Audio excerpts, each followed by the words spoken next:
Un giovane addetto del settore logistico al lavoro su una nave sarebbe caduto da un'altezza di circa 3 metri sbattendo la testa, questa mattina presso il Terminal Vecon di Porto Marghera.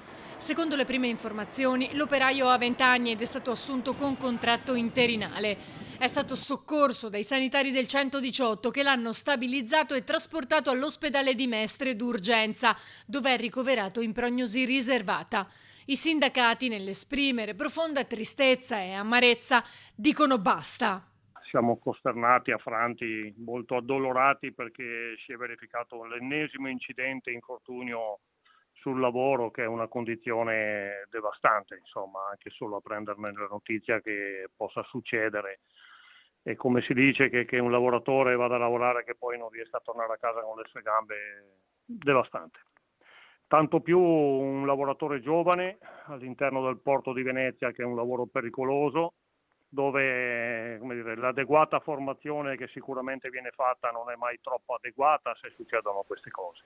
Ancora da ricostruire la dinamica dell'accaduto. Il ragazzo potrebbe anche essersi sporto troppo dai percorsi protetti previsti. Ma se dovessero essere accertate anomalie, Marino De Diminuzione, Terlizzi, d'altronde segretario della la FIT maggior Cisl parte Veneto, delle ha grandi annunciato potenze che economiche fermeranno il nazionali e porto.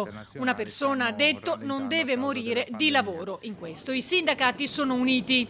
E non ci associamo alle dichiarazioni di circostanza, insomma, non ci basta. Noi anche attraverso eventuali mobilitazioni attiveremo tutto quanto è nelle nostre possibilità, innanzitutto per fare chiarezza sulle dinamiche della vicenda e sulle eventuali responsabilità, ma poi perché in tutto il porto di Venezia e di Chioggia vengano seriamente e concretamente applicate le normative che riguardano la prevenzione di infortuni e della sicurezza, che molto spesso rischiano di essere solo sulla carta, poi se la gente si continua a far male c'è sicuramente qualcosa che non funziona e compito e ruolo nostro è vigilare perché questo non succeda, nostro in senso come segreteria ma soprattutto come RLS e delegati.